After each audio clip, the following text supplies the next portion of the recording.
भी है, पारसी समाज, इन सबसे गुजारिश करता हूं कि इस भयानक व्यवस्था को आप समझिए। नुकसान आपका बहुत है। मुसलमान तो है वैसे भी 15-16% जो होगा, लेकिन इसके व्यवसाय कौन से है? ये व्यवसाय को तुम छू नहीं सकते, या ये व्यवसाय कोई छीन नहीं सकता। जैसे पंचर की दुकानें आप थोड़ी छीन पाओगे। मुसलमानों को कितना भी मारा जाएगा, फिर भी आपकी गाड़ी पंचर होगी तो दुरुस्त करने वाला तो मुसलमान ही, आप जाओगे तो उसी के पास, तो उसको रोजी रोटी मिलनी है। रिपेयरिंग का सेक्टर जो है ये कोई छीन नहीं सकता उससे। वेल्डिंग का सेक्टर है, ये कोई छीन नहीं सकता उससे। मोटर रिवाइंडिंग का सेक्टर है, ये कोई छीन नहीं सकता उससे।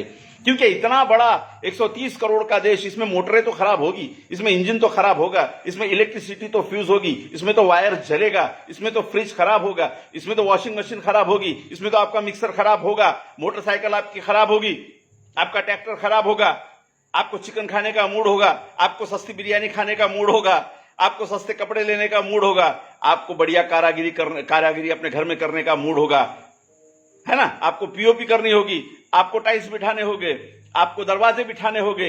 ये सब सेक्टर में मुस्लिम बहुसंख्याक है और ये सेक्टर उससे छीना नहीं जा सकता, क्योंकि यहां दिमाग से ज्यादा पसीने का काम है, मेहनत का काम है, और ये मेहनत का काम मुसलमान करता है। इसलिए सरकारी नौकरियां तो छीन गई उससे बड़ा इकोनॉमिकल सेक्टर तो छीन गया है। अब ये बड़े इकोनॉमिकल सेक्टर में, बड़े प्रशासकीय सेक्टर में, गवर्नमेंट के सेक्टर में जो संघर्ष चल रहा है वो अगड़े हिंदू वर्सेस पिछड़े हिंदुओं का चल रहा है। लेकिन अगड़े हिंदू पिछले हिंदू को अधिकार और भागीदारी न देने के लिए बीच में मुसलमानों को डालकर दिखाते रहते हैं कि पिछड़े हिंदुओं, तुम्हारा सबसे बड़ा दुश्मन मुसलमान है। अरे मुसलमानों के पास में नौकरियां नहीं है और वो किसी ऐसे अधिकार के पोस्ट में नहीं है कि हिंदुओं की नौकरियां नकार सके।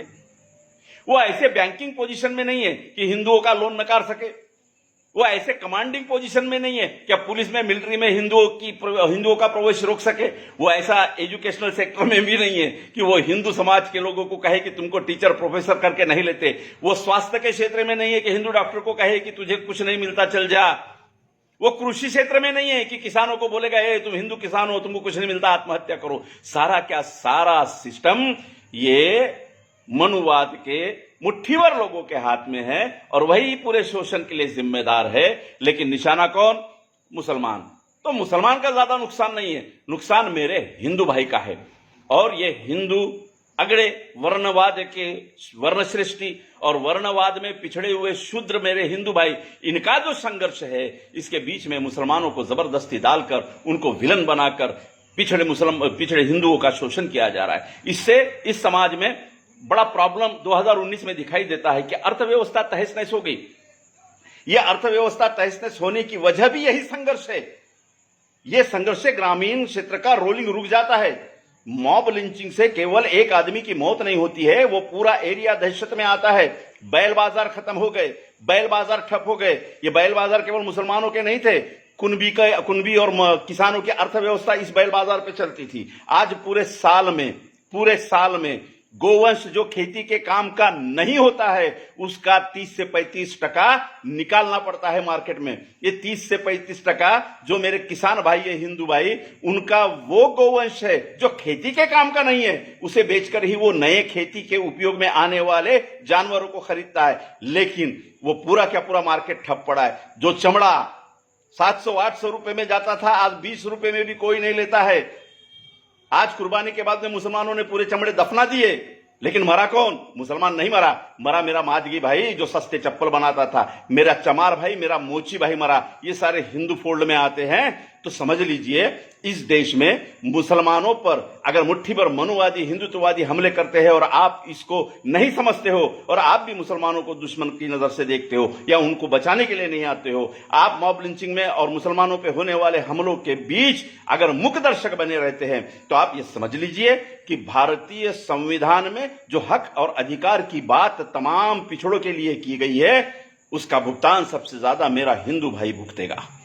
मुसलमान तो भुगतेगा, वो भुगत रहा है। पिछले 73 साल में अगर आप देखें तो जेलों में सड़ा, 73 साल में आप देखोगे तो दंगों में मरा, 73 साल में आप देखोगे तो शक की बुनियाद पे 10-10, 15-15 साल जेलों में गवाए। शक की बुनियाद पे आप देखोगे तो कहीं नौकरी में नहीं है, कहीं बैंक में लोन नहीं मिलते।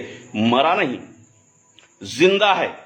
क्यों? कि वो पसीना बहाना जानता है, वो मेहनत करना जानता है। और जिस बिजनेस सेक्टर में ये है, अरे भंगार की दुकानों से उठे उसे क्या हटा पाओगे? तुम लगाना चाहते हो भंगार की दुकान, लगाइए। तुम गली गली घूमकर ब्रेड बेचना चाहते हो, बेचिए। तुम गली गली घूमकर रद्दी जमा करना चाहते हो, कीजिए।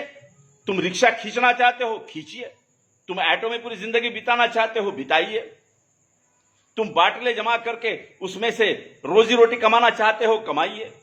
मुसलमान मेहनत पे जीता है, और मेहनत पे जीने की वजह से वो बाकी सेक्टर में नहीं है, वो ऐसे शोषणवादी सेक्टर में नहीं है जहां हिंदू भाई का शोषण हो। इसके बावजूद भी एक खेल कि हिंदुओं के पिछड़ेपन के लिए मुसलमान जवाबदार, इस देश के लिए मुसलमान जिम्मेदार, ये बात के लिए मुसलमान जिम्मेदार, वो बात के लिए मुसलमान जिम्मेदार। मेरे हिंदू भाई, होशियार हो जा, वरना महात्मा ज्योतिबा फुले, शाहू महाराज, छत्रपति शिवाजी महाराज, डॉक्टर बाबा साहब आंबेडकर ने तुम्हारे लिए जो काम किया है, वो काम ये मुट्ठी भर वनवादी लोग बर्बाद कर देंगे, और तुम फिर पेशवाई के गुलामी में आने वाले 500, 600 न जाने कितने सालों तक फिर लपेटे रहोगे। इसलिए सावधान हो जाइए। धन्यवाद।